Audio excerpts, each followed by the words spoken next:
Welcome all. We're just going to give it another minute to let additional folks join.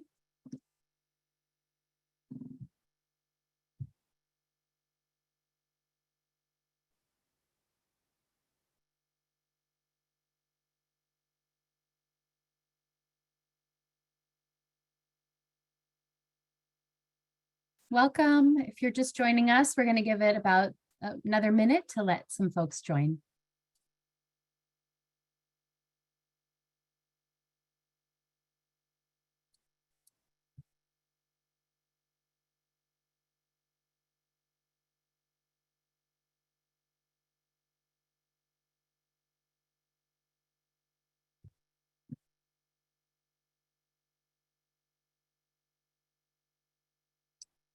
Okay, we're going to go ahead and get started. Welcome, everyone. Thank you for joining us. This is the information session for applicants interested in the funding for the fall cycle of the 2023 Community Grants Program.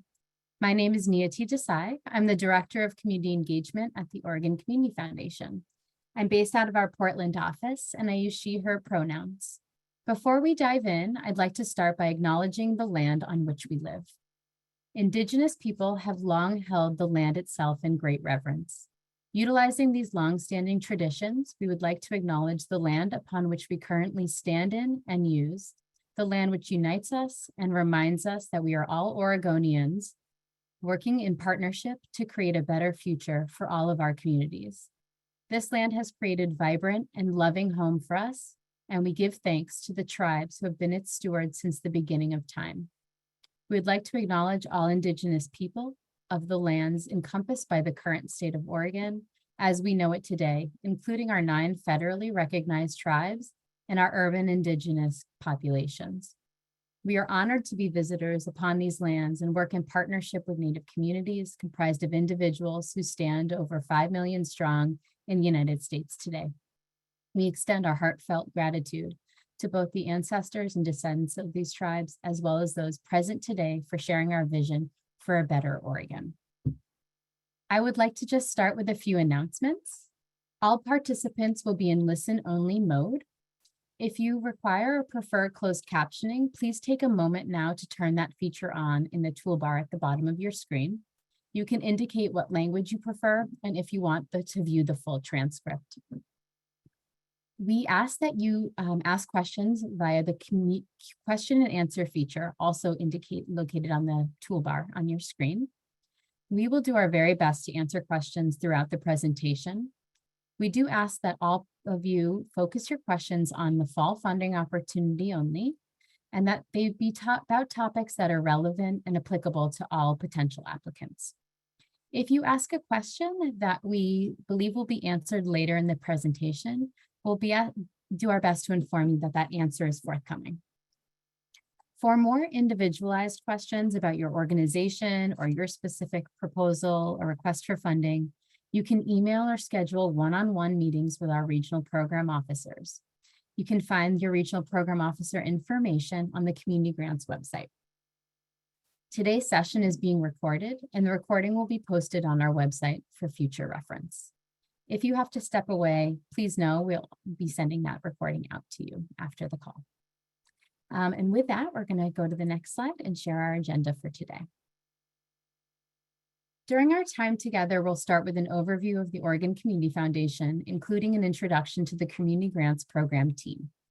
We'll then provide an overview of the 2023 Community Grants Program, including our goal, our funding priorities, and new elements for the year. We will share an overview of the funding request types for our fall funding opportunity, eligibility, and highlight the key dates. We will go into detail about the letter of inquiry process, as well as the application and the review criteria that we will use to assess your requests and share with you what makes a compelling or a strong proposal. Finally, we'll discuss reporting and share a bit about our volunteer grant evaluators and the review process. We hope that what you hear from us today will be helpful and answer the majority of your questions, but if not, we have time at the end of our webinar for some questions and answers. Again, feel free to use the Q&A feature on the toolbar, and we'll do our best to answer these questions. It is my pleasure to be with you all today to share more about our fall funding community grants opportunity. This year, 2023, celebrates 50 years as an Oregon Community Foundation. Since 1973, our mission remains the same: to improve the lives of all Oregonians through the power of philanthropy.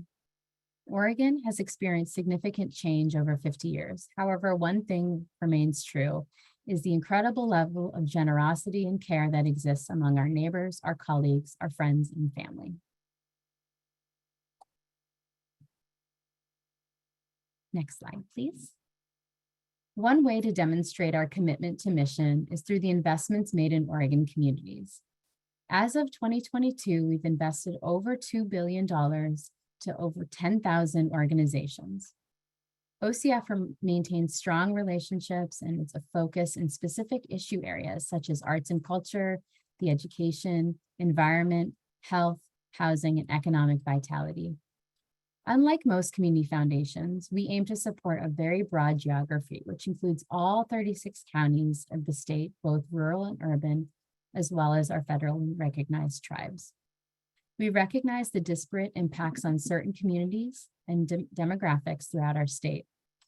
This work is only possible through a strong partnership between our network of donors, volunteers, and organizations like yours who are leading change throughout direct service, community building, advocacy, and more. The Community Grants Program has been making important updates over the last few years to ensure we are indeed serving all Oregonians, especially those communities who have not historically had access to philanthropic support, including support from OCF. We strive for ongoing reflection, we seek regular feedback from the community, and we are working to continuously improve and meet the evolving needs facing our state and the organizations that serve them. We're working to design funding opportunities that support a wide range of organizations through flexible as well as targeted financial support. We're excited to continue this impact and celebrate our 50th year with all of you. We deeply value having our team live and work in the communities that we serve. OCF believes it's critical to maintain a regional presence across all regions in Oregon. You can see here that OCF thinks about the state in 8 regions, which are served by 5 offices. OCF offices are located in Bend, Eugene, Medford, Portland, and Salem. Our regional program officers are here to serve and support you. You will hear from many of them today, and we encourage you to connect with the program officer serving your community through the website. Thanks again for your partnership and service to Oregon communities. I'm going to turn it over to Kieran, who will step into specifics about the Community Grants Program. Good morning, I'm Kieran Bond, the Program Associate for Community Grants, and I'm based in the Portland office. The Community Grants Program is the oldest and broadest grant-making program at OCF. Our staff, donors, and volunteers have executed this program for over 20 years. Community grants exist to support healthy, thriving, and sustainable communities through responsive grant-making to address community-defined needs. The goal is to provide access to flexible funding to organizations meeting the most pressing needs in rural and urban regions across Oregon. We know the needs of Oregon communities far exceed the funds available through community grants. While we are unable to meet all the grant requests for this funding, we were able to distribute $5 million in general operating support through our spring cycle. This fall, we aim to fund a minimum of $3.5 million. I'll hand it over to Rachel to speak to the funding priorities, and then we'll look at some new elements in the 2023 Community Grants Program. Hi, I'm Rachel. I use she, her pronouns. I'm the program officer for Central and Eastern Oregon, and I work closely with Cheryl Putty, the program officer for Eastern Oregon. The funding priorities for community grants, as listed on this slide, reflect our belief that impactful, creative, and sustainable solutions come from the people closest to the issues being addressed, especially when implemented by organizations trusted by the community they serve. We'll prioritize funding approaches that clearly address community-identified needs in support of the populations listed on this slide. We want to acknowledge that these identities and communities can be and often are intersectional and complex. For example, we list here people living in under-resourced communities and/or communities lacking critical infrastructure, What we're noting is our intent to support communities that have higher proportions of low to moderate income residents and access to fewer public supports.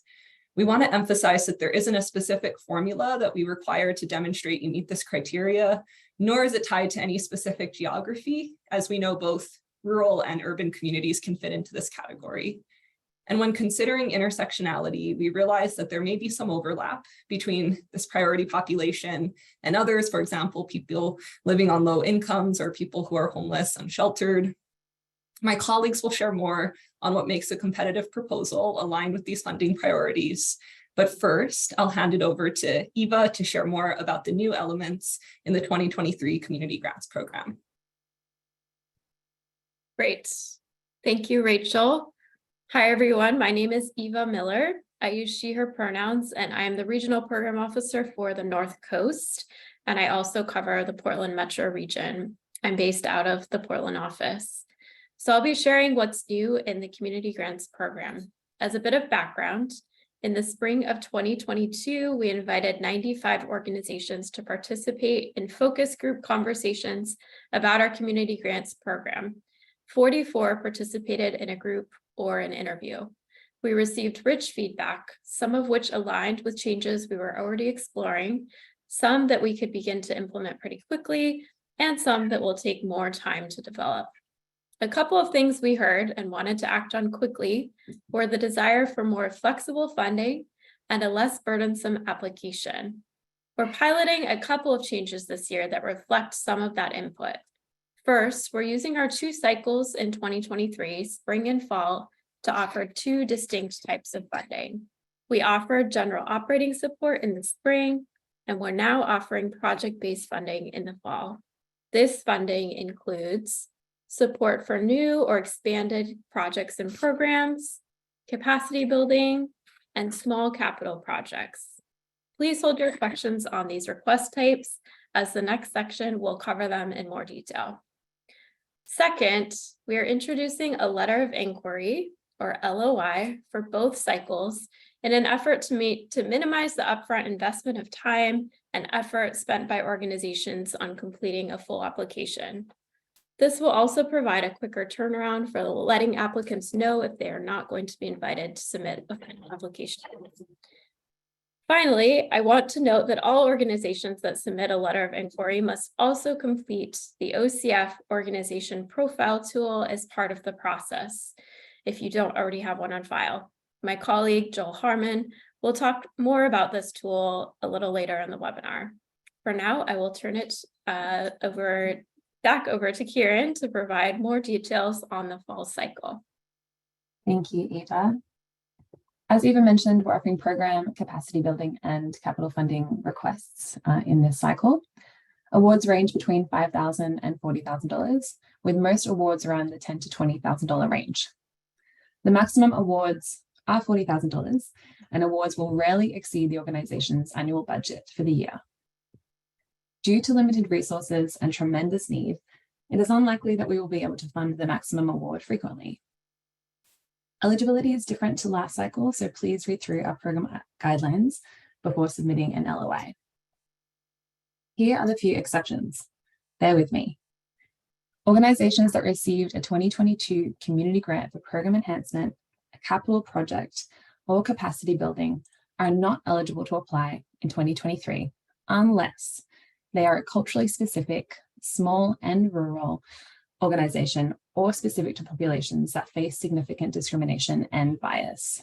In other words, if you were eligible to apply for general operating support in the spring of 2023 and you didn't apply, you are eligible to apply for fall 2023. Organizations that applied for and received a 2023 spring cycle community grant for general operating support are not eligible to apply for the same fall cycle.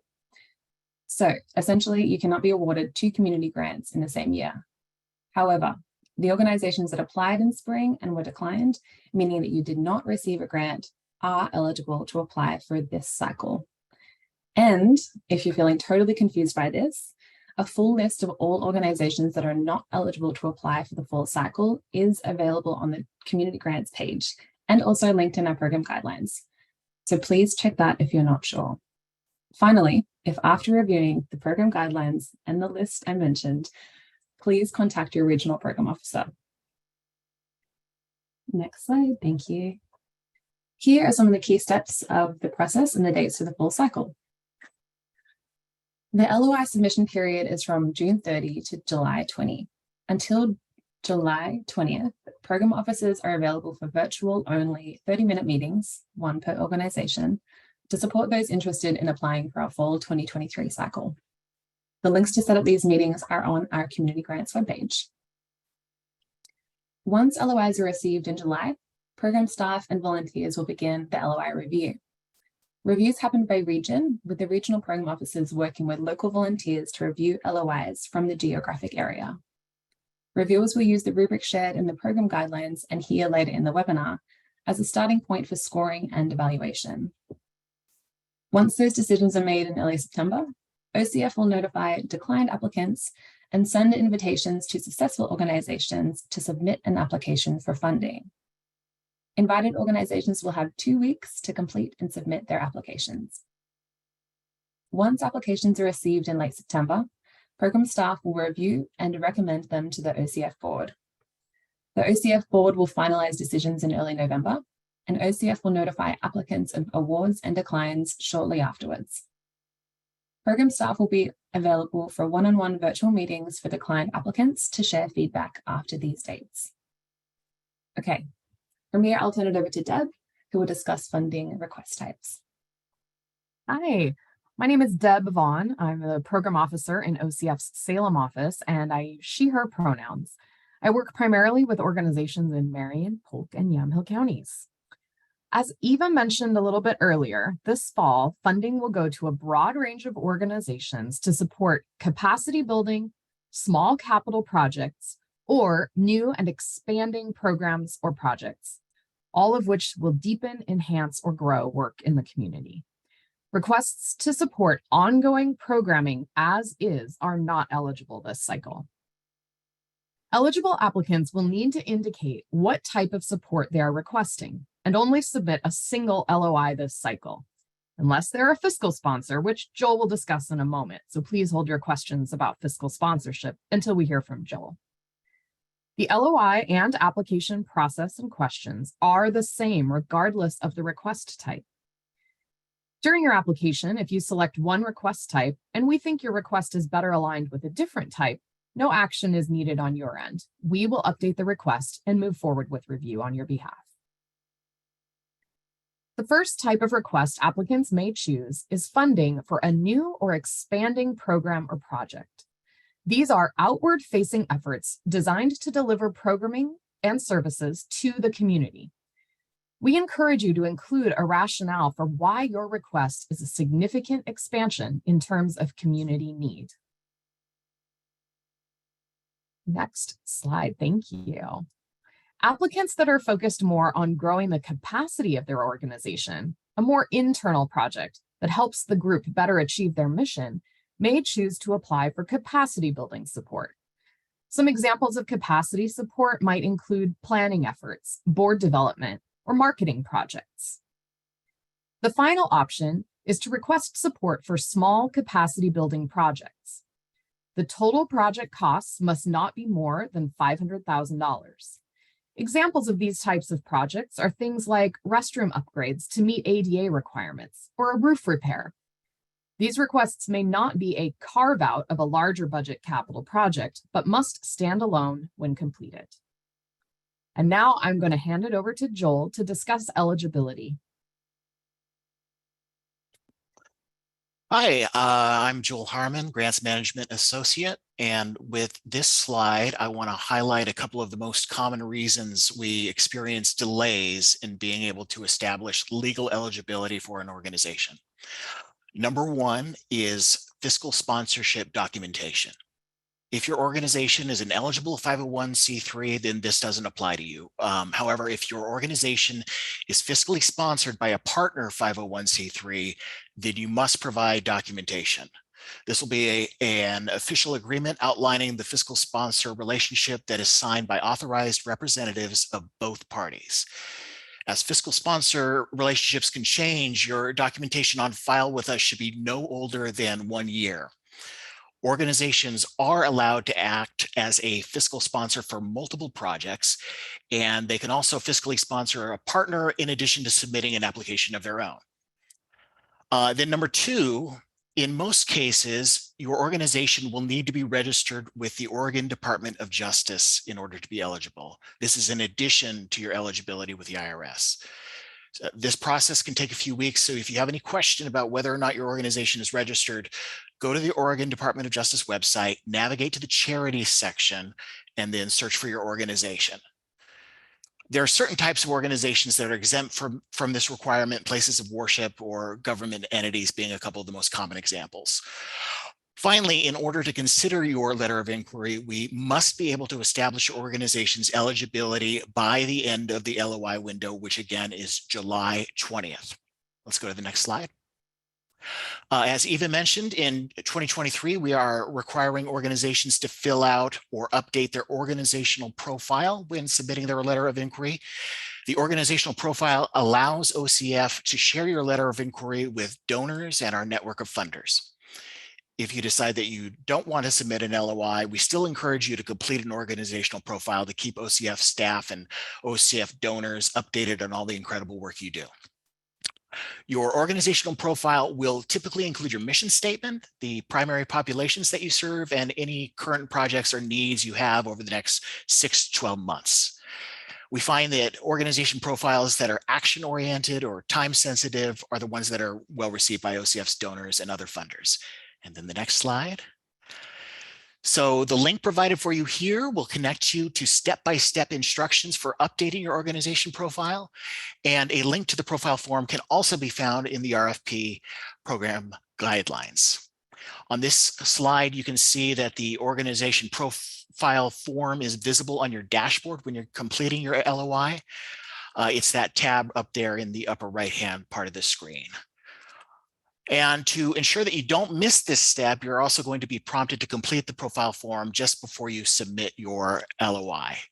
Please note that this button that takes you to the review and submit page will not appear until you have completed all mandatory fields. That means you'll see green check marks next to each section on your dashboard. So if you don't see a green check mark next to one of the sections, then that's the one that needs more work. Okay, I will pass it to Cheryl, who's going to talk a little bit more about the letter of inquiry. Thanks, Joel. Hi, everyone. My name is Cheryl Putty. I use she, her pronouns, and I'm a program officer supporting Rachel in Eastern Oregon. As mentioned earlier, Community Grants is introducing a letter of inquiry, or LOI, which is a first step in our application process. This provides an opportunity for all eligible organizations to share initial information about your organization, the role you play in your community, and the work that you lead. Our trained staff and community reviewers will utilize the information provided in the LOI to determine fit with program eligibility and funding priorities, using the provided review criteria and scoring rubric. Based on the outcome of the LOI, applicants will either receive an invitation to submit a full application or be declined for funding at this time. We have included the criteria and scoring rubric for both the LOI and the application. These tools are provided to support and guide your process and allows us to be clear about what information we are looking for in your review. We encourage you to use the criteria to determine what is most critical to share. You can find the review rubrics in the RFP, which can be downloaded from the Community Grants webpage. I'll now share an overview of the LOI questions for the spring cycle. There are 3 sections of the letter of inquiry. Section 1 is focused on your organizations, its work, and who you serve. Section 2 outlines organizational details such as contact information, fiscal sponsorship details, if applicable. And Section 3 speaks to formal agreements that explains your partnership with your fiscal sponsor, again, if applicable, as Joel described. The grant narrative is your space to share about your organization and the work you do. First, we ask you to indicate what request type you are seeking, new or expanding project, capacity building, or small capital. Second, we ask you to identify up to 3 priority populations this proposal aims to serve. So for example, you might be a small rural organization that provides services to your region's homeless or unsheltered populations. Or you could be a culturally specific organization serving the Asian community whose services are focused on low-income families. The third question asks you to provide a summary of the proposed work. This section is limited to 250 characters. It's a summary sentence that we use to share your work with our donors, our volunteers, and the media. The goal is to get a strong sense of what this funding would be used for. So we ask you to include the purpose of the funds, the communities you serve, and the needs you aim to address, kind of like the what, the who, and the how in one succinct sentence. An example may be, funding will be used for a mobile healthcare van supported by community health workers to increase access for rural farmers in Union County, allowing them to receive preventative health screenings. There are additional examples in the program guidelines for your reference. Now I'll turn it back to Rachel, who will continue with the LOI process. Thanks, Cheryl. The next two questions focus on your goals and timeline. We ask you to define the goals for the specific funding request. We recommend not having more than 3 goals and encourage you to think about what's realistic and doable given the 1-year timeframe for this work. For the timeline, we seek to understand the general sequence of events or activities that you will take to complete this proposed effort. We encourage you not to be too specific to dates or months. This will support your success if the work is delayed for any reason. The 6th question asks you to describe the community and the specific population served in your request. We want to better understand the context in which you do your work, including the needs facing the community you serve and how this community is defined.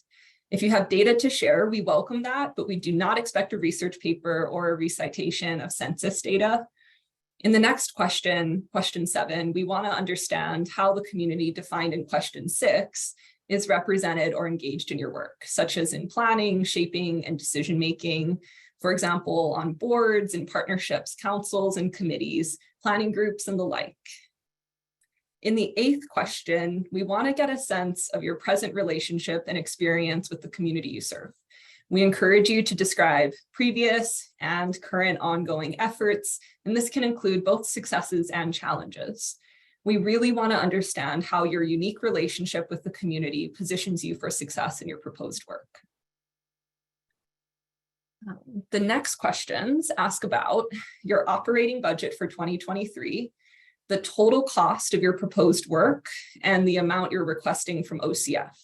Cheryl will share some guidance on proposed budgets in a few minutes. But I wanted to note that, typical grant awards can range from $5,000 to $30,000, the maximum award being capped at $40,000. And it's important to note that many applicants will receive smaller award amounts than what was requested. And then the section ends with an applicant agreement confirmation. And now I'll hand it over to Kieran to continue with the LOI. Thanks, Rachel.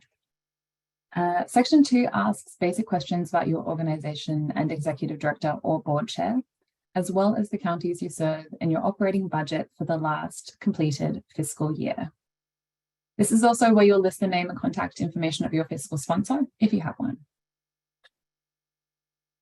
Under Section 3, the one required attachment for every LOI applicant is a proposal budget, which Cheryl will talk a bit more about next. The next attachment is required only for organizations applying under a fiscal sponsor. Proof of fiscal sponsorship is a legal agreement between both the fiscal sponsor and the sponsored organizations and must be uploaded at the time of submission. Due to the condensed nature of this cycle, we will not be accepting fiscal sponsorship agreements past the LOI deadline. And now I'll turn it over to Cheryl to share guidance on proposal budgets. Thanks, Karen. For the financial section, we ask you to include a budget that reflects the total project cost, not only the OCF portion or request. While we do ask you to include a line item justification, you do not need to indicate what OCF's request will specifically cover within this line item. We support requests that fund personnel, consultants, equipment needs, materials and supplies, and/or travel. We also support indirect costs and do not have limitations on that. We want to be clear about what activities we typically do not fund. This includes projects in individual schools, grants to subsidize or re-grant, like scholarships or grant programs, We do not fund activities that take place before grant decisions are made, which in this case is November of 2023. We don't fund deficits or provide funding to public agencies that replace government spending. And we do not fund lobbying, scientific research, religious activities, or annual fund appeals.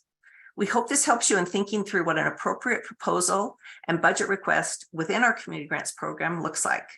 And now, Rachel, back to you. Thanks, Cheryl. Okay, the review criteria. So the review criteria is included in the program guidelines on our community grants website. We include this to provide clarity on what we'll use to assess the LOI and determine its competitiveness. There are two sections in the review criteria. The first section will be looking at your goals, timeline, and budget. And the second will be looking at how the community served is represented and engaged in the work you're proposing. In the first section, let's see. Next slide. Okay. In the first section, a compelling LOI will include goals that are, Awesome. Okay. Goals that are realistic, clear, and detailed. We're looking for a timeline and milestones that are achievable and can be confidently completed during the 1-year duration of this grant. And a budget for the funding request that strongly supports your plan with expenses necessary to successfully complete the proposed work. Requests considered not as competitive are those that lack information and detail, do not provide specific examples, or the plan is either too lofty or unrealistic for the 1-year timeline. In the second section, we are interested in learning about how your organization engages the community or specific populations being served. A compelling LOI explains tangibly how the people served are engaged and represented in influential roles. So for example, this could mean, being in key positions in your organization or providing influential guidance on programs offered. We want to understand your relationship and networks you have in the community, including both existing relationships and new relationships or emerging partnerships. We want to hear how your relationships in the community positions you for success. And in capacity building requests, we know the community may be your own staff, and that's okay. The Community Grants Program supports organizations that are best positioned to meet the most pressing needs of a community. So sharing how lived experience is represented throughout your nonprofit and how it shapes your programs helps to demonstrate your closeness to the pressing issues facing the community you serve. Requests considered not as competitive in this area are those that do not demonstrate plans for engaging those they intend to serve in the planning or decision-making process, and organizations with relationships in the community that are not well-defined, unclear, or not set up for success. And now I'll turn it over to Amy to walk through what you'd expect when you're invited to apply. All right, thank you, Rachel. Hi, everyone. I'm Amy Drake. My pronouns are she, hers, and I'm the program officer for Southern Oregon, supporting Jackson, Josephine, Klamath, and Lake counties, and I'm based in Medford.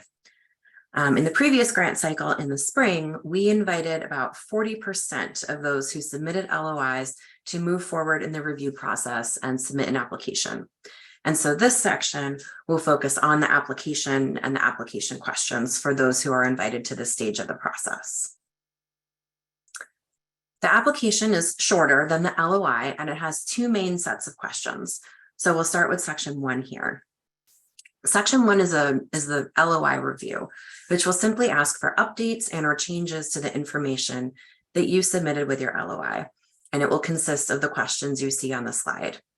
Ideally, nothing has changed, and you can simply select no and move on to section 2. But we do need to know if there are any substantial changes to the proposal since you submitted your LOI. We'll be specifically interested in changes that impact how OCF reviewed your LOI, such as changed goals, timeline, budget, community representation, and community engagement. This can look like things such as changing the community served, substantial project budget increase or decrease, different project partners, and so forth. Again, this question will be focused on the proposal, and it's very, very possible that your answer will be no. Section 2 in the application is the narrative. As we go through the application, since this section is shorter, we'll go through each question one by one so that you can see it alongside the review criteria that OCF will be using. After the webinar, you can find all of this application-specific information on page 10 of the program guidelines. The first narrative question here is about how your proposal aligns with a community identified need and how the priority population that you serve influences your understanding of that need. A strong response here will highlight how your organization engages with and works alongside the community you're serving. And/or it will demonstrate how your organization is of the community you're serving, highlighting lived experience and content expertise.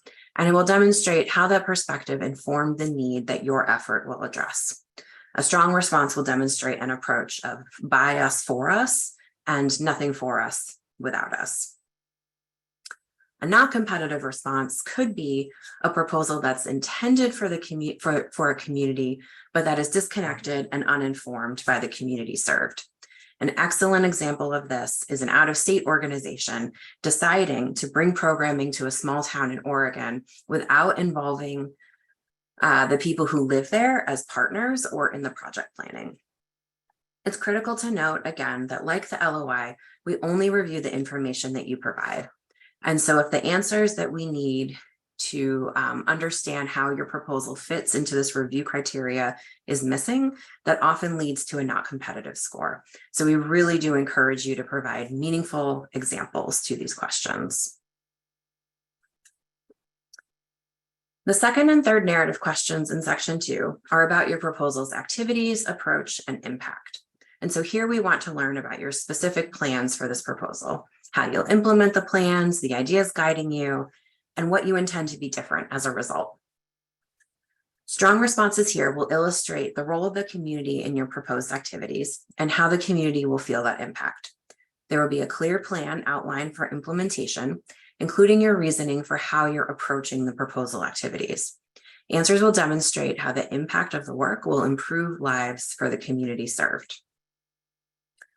Not competitive responses will be missing information, be it about the planning and implementation of your proposal and/or about community input in the activities and impact. One piece of advice is to, again, do your best to fill the full space that you're given when responding to a grant question so that you have the fullest opportunity to share information with us. Please also do your best to not repeat information that you provided in the LOI. The application is intended as an expansion of the LOI and an opportunity to give reviewers a fuller understanding of your work. For example, project activities and approach is not a timeline like we ask for in the LOI.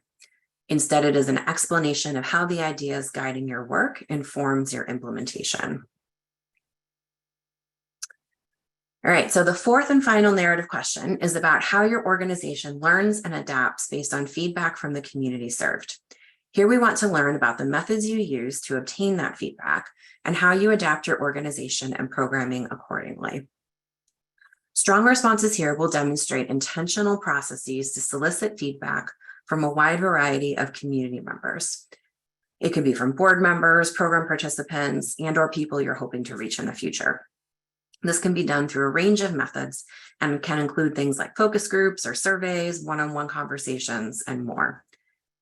A key component here is that your organization makes changes and learns from this community-generated information. You're not soliciting feedback to check a box, but you're examining that feedback and thoughtfully incorporating it into your organization. A not competitive response could illustrate an organization that continues to offer the same services year after year without reflection, change, or updates, or without an explanation of why those services have remained the same. A not competitive response could also be an organization that does change, but does so without input from the community served. We do recognize at OCF that every organization is in a different place with their ability to meet the needs of diverse communities and the priority populations that are a funding priority for this grant cycle. We recognize that many organizations are learning what this means for them. We ask you to tell us your story and explain the strides you're making, as well as the challenges that you've had. Here at OCF, we are all learning and growing, and it's important to share progress as well as challenges to show accountability towards those important goals. So that's the application section, and I'll turn it back over to Neati. Thank you, Amy. We recognize the amount of work that goes into grant reports, and we understand that not hearing back after you submit a report can be really frustrating. We are happy to share that in 2023, we are not requiring reports as we rethink our processes.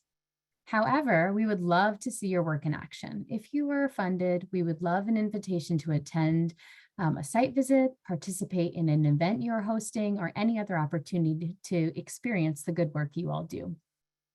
This is by no means required, but just an opportunity to deepen your relationship with your regional program officer if that is something you desire. In addition, program officers may reach out to you to learn how your work is progressing, but again, no formal report is required at this time. I'll turn it over to Sonia, who will talk to us about our community reviewers. Thank you, Nancy. Hi, everyone. My name is Sonia McKenzie. I use she, her pronouns, and I'm a community engagement coordinator for volunteers. I'm going to share a little bit with you about the grant evaluator's role in community grants. So we seek to have diverse representation in the grant review process and actively recruit evaluators to ensure representation by race, ethnicity, personal and professional experience, geography, and more. Grant evaluators are community members selected through a screening process to participate in grant reviews. Evaluators bring their lived experience, knowledge of their local community, and awareness of the complexity of the unique challenges of nonprofits in their communities to the review process. Evaluators are required to complete a comprehensive training prior to each cycle and review grant program guidelines and apply those program guidelines review criteria as they complete the grant reviews. We also focus the training on addressing bias in the review process. So qualities OCF looks for in grant evaluators include curiosity, openness, willingness to learn, intercultural skills, and interest in equitable practices and problem solving. Grant evaluators provide valuable feedback to our regional program officers who make grant reward recommendations to the OCF board. So now I'll hand it over to Carly Brown for the Q&A section.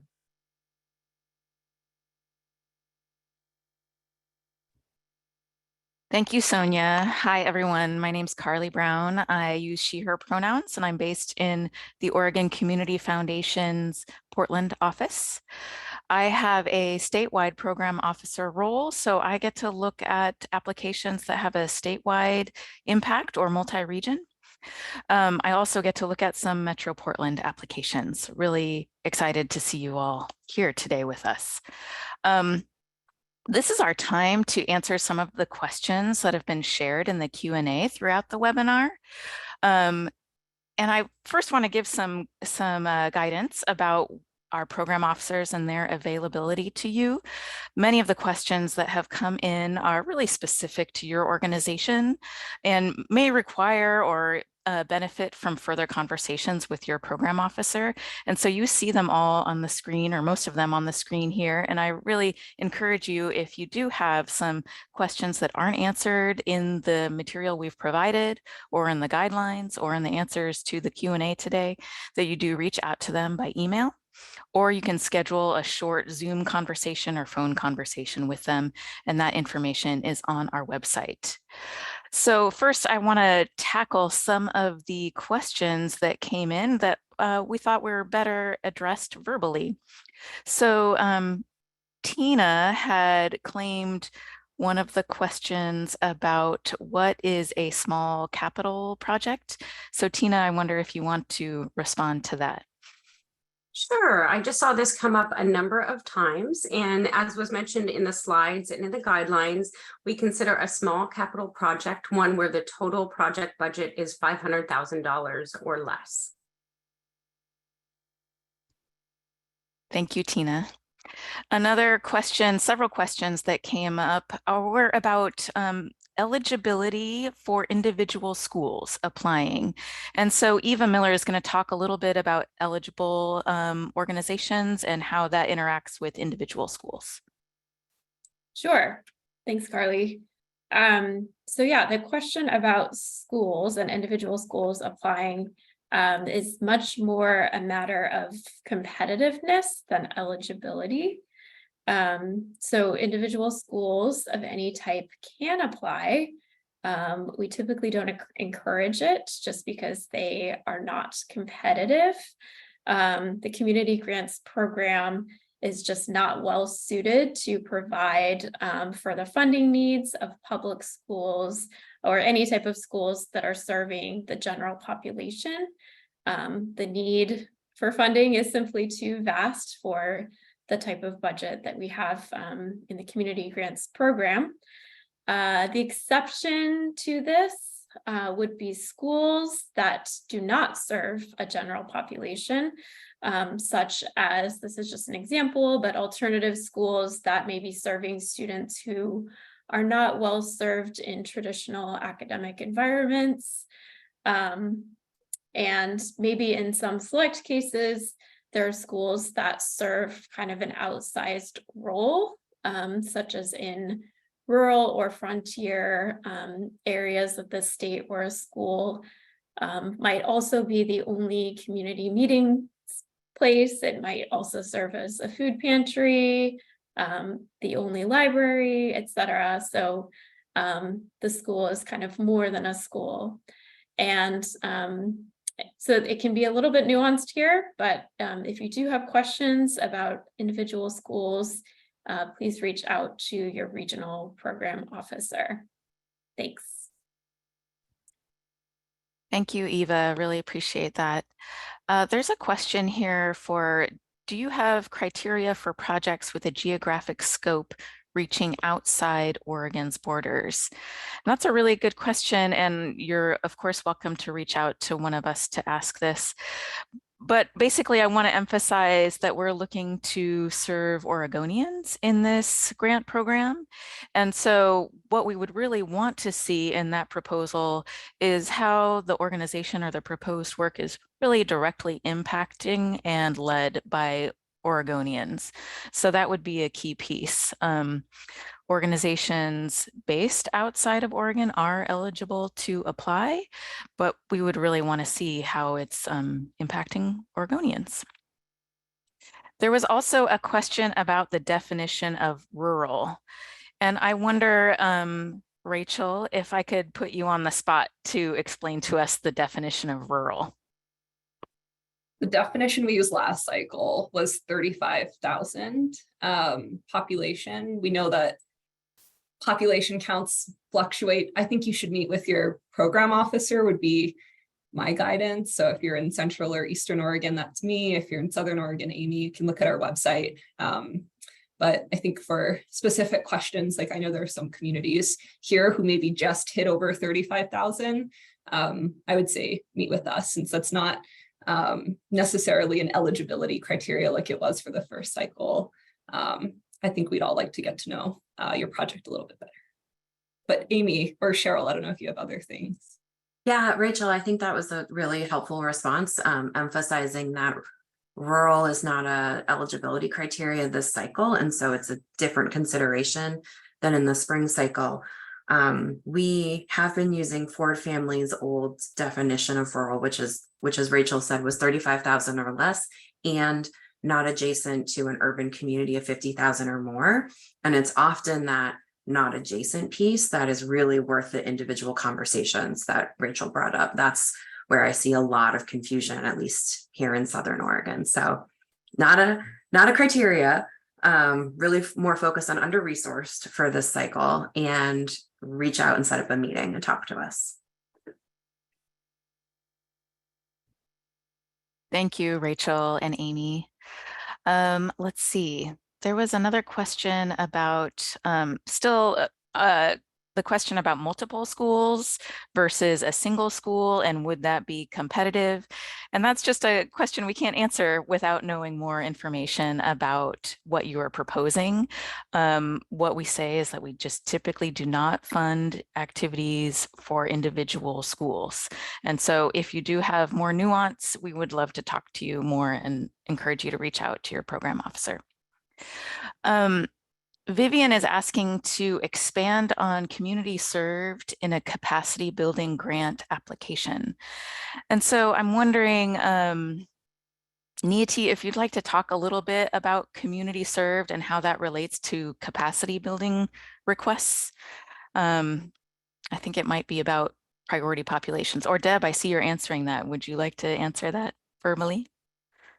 Sure, because I think I can start and then Neeti, you can add on.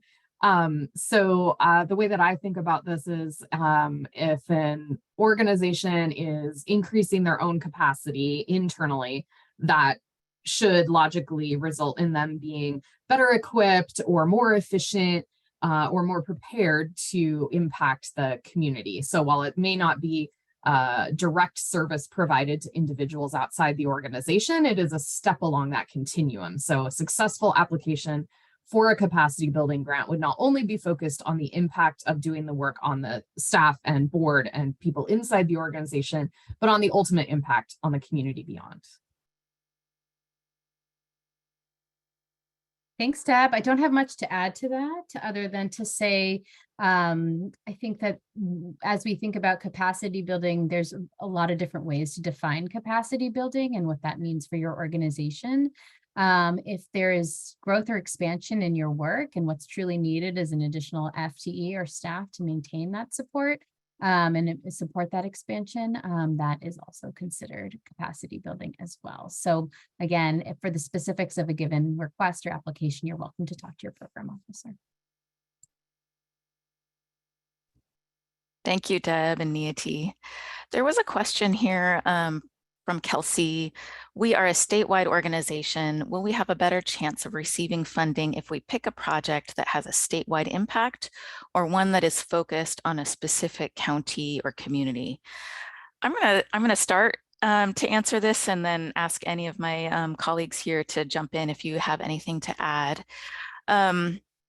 I think the main thing that I want to say is we're really looking for community identified need in this application, in this LOI process. And so that's what I would recommend that you emphasize your proposal on, is where you have the strongest links in those community and how those communities have really come to your organization and said, we want you to do this work.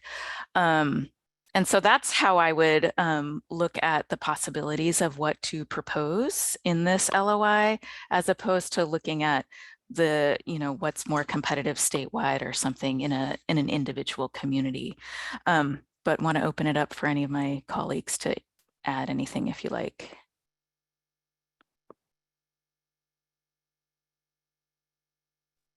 I would just add to that, thanks, Carly, that it's not as if working in one community is more competitive than working statewide. We look at each application based on what is being proposed and what the need is and how you're working to support that need. So it is not as if working in one community is more competitive or less competitive than a statewide application. Thank you, Neeti.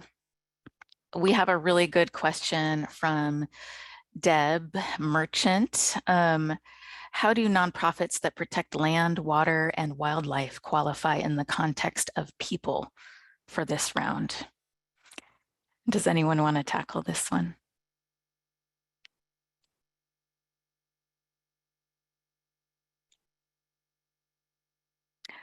I will start then, and my colleagues can come and correct me or add anything. So this is a really good question. And so in this program, we are really focused on those priority populations that we described earlier in the webinar and in our guidelines. And so what we're looking for is proposals and letters of inquiry that really look to serve those people and are led by those people. So I would encourage you really to reach out to your region program officer and discuss what you're thinking and the activities that are led by those populations in your organization. There have also been some other questions that have come up about the availability of some of what we're talking about today. And so we are recording this and we will make this available online. Becca also shared that she can make a a transcript available, and we can work on sharing the answers to some of these questions that we have. So you will have more opportunities to review the information that we've shared. Thank you, Abby. You just mentioned that you'd like to see a transcript of the Q&A too. So we're working to make that available to you. Let's see. Eva, go ahead and answer that question that you're thinking about. Would love to have you take it over. I might actually defer it to someone else. I can answer it. Okay, thanks, Yuti. The question that's being proposed is OCF has nearly $3.5 billion in assets. In the fall grant guidelines, I see that about 4 million will be awarded for this cycle. Can you provide some insight into how this budget for the program is decided? So of the $3.5 billion in assets, that's not all liquid cash assets. This is also based on our available discretionary dollars per any annual giving year. Of that discretionary budget, and by discretionary budget, I mean the dollars that OCF staff and board have oversight and discretion over, is allocated by issue and initiative type. So for the community grants program, the board has allocated about $7 million in annual funding for this particular program. We are working on thinking about how best to boost that budget. And in addition, we engage donors and raise an additional about $1 million a year in support of applications. So that is my short answer to a complicated question. Thank you, Niati. I'm seeing some other questions come up. One of them is, are matching funds required for this grant? And the answer is no. This is not a requirement. We do look to see, how soon organizations can really put into working this grant once it's received. And if we see that there's other funding and that this opportunity for funding comes at the end of your fundraising, then that's something that we look at and appreciate seeing, but it's not a specific match. Let's see.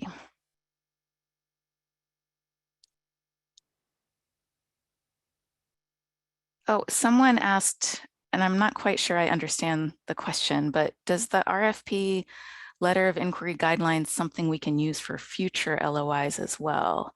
And I think what you're asking is, can you use the same type of language that you used in one LOI in a future LOI? The answer is yes, but I would really encourage you to make that information all current and relevant to the guidelines that we're offering in future cycles. They will change.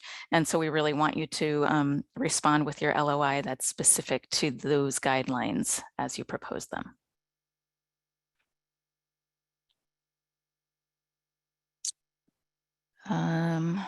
There's some great complex questions that really merit a longer conversation here. And so again, I would encourage you to reach out to your region program officer so that we can answer some of those, and would love to do that one-on-one and share more information with you than we have at hand right now.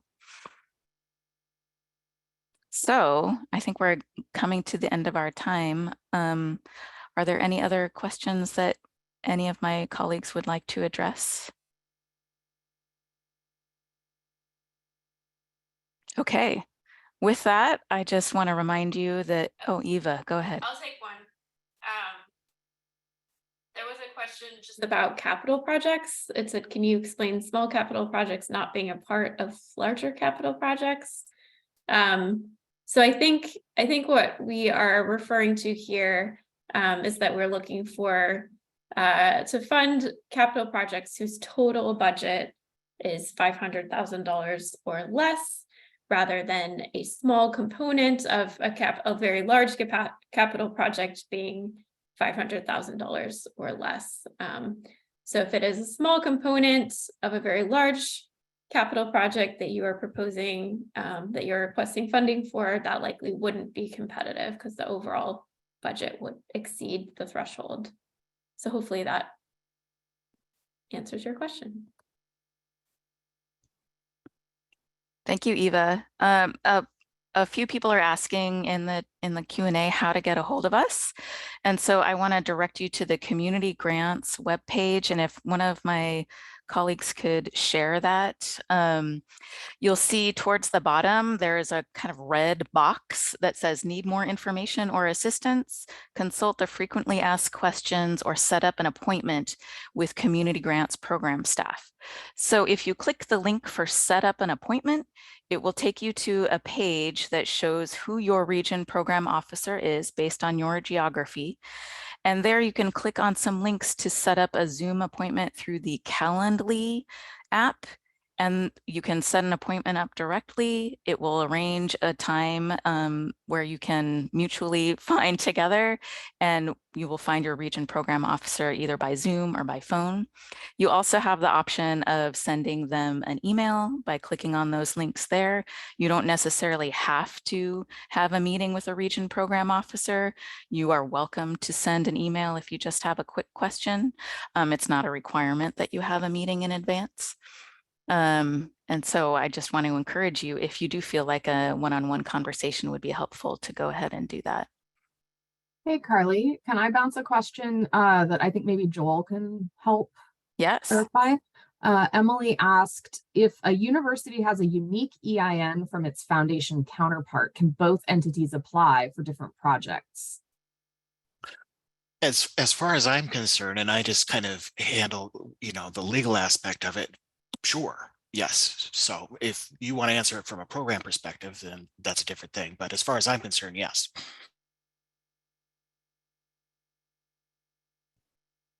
Thanks, Joel. And thanks, Deb, for bringing that up.